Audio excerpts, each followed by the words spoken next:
தமிழ் சமூகத்தோட மூத்த படைப்பாளி எழுத்தாளர் ஐயா பூமணி அவர்களோட மறைவு ஒட்டுமொத்த தமிழ் சமூகத்துக்குமே, எழுத்துலகத்துக்கு மட்டுமல்ல, அறத்தை விரும்பக்கூடிய ஒட்டுமொத்த தமிழ் சமூகத்துக்குமே ஒரு பேர் இழப்புன்னு சொல்லலாம். பேர் இழப்பு தான்.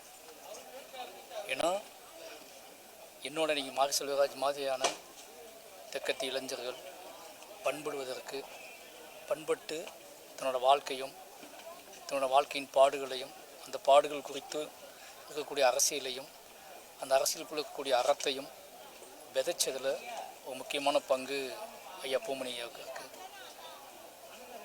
எனக்கு தெரிஞ்சு நான் என்ன சொல்கிறது, ரொம்ப எதுவுமே எழுதப்படலையோ, நம்மளை பற்றி, நம்ம வாழ்க்கையை பற்றி எதுவுமே எழுதப்படலையோ அப்படின்னு நினச்சிக்கிட்டு இருந்த காலகட்டம்னு ஒன்று உண்டு. சின்ன வயசில் ரொம்ப தாமதமாக தான் எனக்கு பூமணி ஐயாவோட எழுத்து அறிமுகமாச்சு. நான் ஒரு உதவி இயக்குனராக போனதுக்கப்புறம் தான். அப்போ வாசிக்க ஆரம்பிச்சதுக்கப்புறம் தான் தெரிஞ்சு இவ்வளோ பெரிய வேலை நடந்திருக்கு. ஒரு ஆள் தனி ஆளாக நின்று இவ்வளோ பெரிய விஷயத்தை உருவாக்கியிருக்காரு. அத்தனையுமே பதிவு செய்யப்பட்டிருக்கு. அத்தனையுமே ரொம்ப ஆழமாகவும் நிராகரிக்க முடியாத மாதிரி பதிவு செய்யப்பட்டிருக்கு. அப்படிங்கிறதுல ஒரு பெரிய பிரமிப்பும் ஒரு பெருமையும் எனக்கு வந்துச்சு. அதோட வழி தொட்டு தான் என்னோடய படைப்புகளையும், என்னோடய மனிதர்களையும், என்னோடய உரையாடல்களையும் நான் தீர்மானித்தேன். அப்படி என்னோடய இலக்கியத்துக்குள்ளேயும், என்னோடய சினிமாக்குள்ளேயும், என்னோடய படைப்புக்குள்ளேயும் மிகப்பெரிய ஆதிக்கத்தை செலுத்தினது பூமணி ஐயாவோட எழுத்துக்கள். அவரோட இழப்பு அப்படிங்கிறது நிச்சயமாக தமிழ் சமூகத்துக்கு, அல்லது இன்னுமேல் இங்கே வாழக்கூடிய இந்த மாதிரியான வெக்கையான ஊரில் வாழக்கூடிய என்னை போன்ற இளைஞர்களுக்கு, இன்னும் நம்பிக்கையோட காத்துக்கிட்டு இருக்க இளைஞர்களுக்கு ஒரு பேரிழப்பு. இந்த சமூகத்தோட என்ன சொல்கிறேன்னே தெரில எனக்கு. ஏன்னா இதை தொட்டு என்ன நடக்க போகுது, இனி யார் எப்படி முளைப்பாங்க, எப்படி நடக்கும், இந்த பிரளயம் இனி எப்போ நடக்கும் அப்படிங்கிற ஒரு பெரிய அச்சத்தையுமே எனக்கு கொடுத்துருக்கேன்னா, இது அவ்வளோ பெரிய பிரளயம். பூமணி ஐயா அப்படிங்கிறது தெக்கத்தி மண்ணில் முதச்சு ஒரு பெரிய பிரளயம்னே சொல்லுவேன். இத்தனை படைப்புகளையும் உருவாக்குறதுக்கு எத்தனை காலம் ஆகும்னு எனக்கு தெரியாது. அப்படி வாழ் வருவாங்கன்னு கூட எனக்கு தெரியாது. நிச்சயமாக அவரோட இழப்புக்கு என்னோடய குடும்பத்தின் சார்பாகவும், என்னோடய நண்பர்கள் சார்பாகவும், ஒட்டுமொத்த என் சமூகத்தின் சார்பாகவும் அவருக்கு என்னோட இரங்கலை தெரிவிச்சுக்கிறேன்.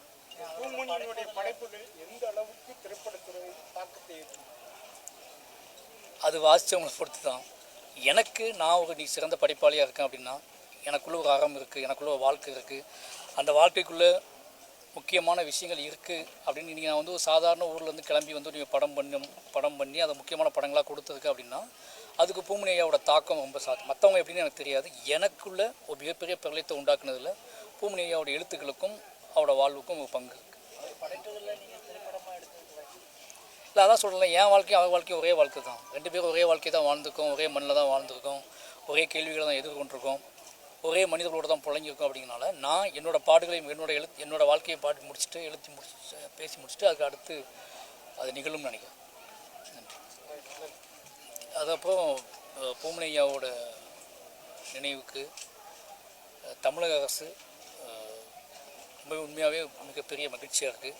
என்ன சொல்கிறது, ஒரு மகிழ்ச்சின்னு சொல்ல முடியாது, அது உண்மையிலே ஒரு பாராட்டத்துக்குரிய மரியாதைக்குரிய ஒரு நன்றியை தெரிவிச்சுக்கிறேன். ஏன்னா இது பூமணி ஐயா அப்படிங்கிற இந்த பிரமிப்புக்கு அவங்க கொடுத்த அரசு மரியாதைக்கு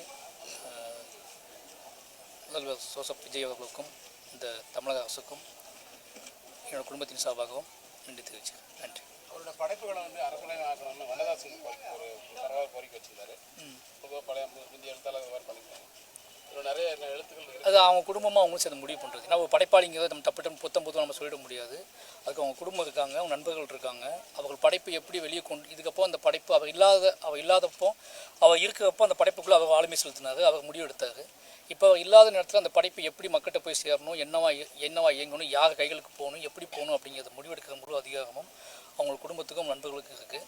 அது அவங்க தீர்மானிச்சு. ஏன்னா நிச்சயமாக அது மக்களுக்கானது தான். நிச்சயமாக மக்கள்கிட்ட இருக்கும்னு நம்புகிறேன். நன்றி. திரைப்படத்துறையில் அவருடைய திரைப்படத்துறை சார்பாக அவருக்கு நன்றி அதான் சொல்கிறேன்னே, தெக்கத்தி வாழ்க்கையை ஒருத்தன் படம் பண்ணு முடிவு பண்ணோன்னா பூமணி ஐயா வாசிக்காமல் அந்த படத்தை எடுக்க முடியாது. அப்படிங்கிறது பூமணி ஐயாவோட ஆதிக்கம், பூமணி ஐயாவோட அழுத்தம், என்ன சொல்கிறது, பாய்ச்சல் அந்த சினிமாக்குள்ளே இருக்குங்க நான் உறுதியாக நம்புகிறேன். ஏன்னா இன்றைக்கி மதுரைக்கு இந்த பக்கம் படம் எடுக்கணும் அப்படின்னு ஒருத்தர் முடிவு பண்ணாங்க, சினிமாவில் முடிவு பண்ணாங்கன்னா அவங்க தேடி பிடிக்கிற முதல் வார்த்தையாக பூமணி ஐயாவோட எழுத்துக்கள் இருக்குது அப்படிங்கிறது. அவர் எந்த அளவுக்கு சினிமா துறைக்குள்ளே சினிமா துறைக்கு மட்டும் இல்லை, இதுக்கப்புறம் யார் தேடி வந்தாலும் இங்கே தெற்கத்தி மக்களோட வாழ்க்கையும் நெறிகளையும் அறத்தையும் தெரிஞ்சுக்கணும் அப்படின்னா அவன் பூமணி ஐயா வாசிக்காமல் சாத்தியப்படாது, முழுமையடையாது அப்படின்னு நான் முழுமை நம்புறேன். நன்றி. பிளே ஸ்டோர் மற்றும் ஆப் ஸ்டோரில் இருந்து பாலிமர் செயலியை QR கோடு மூலம் பதிவிறக்கம் செய்யுங்கள். செய்திகளை உடனுக்குடன் பெறுங்கள்.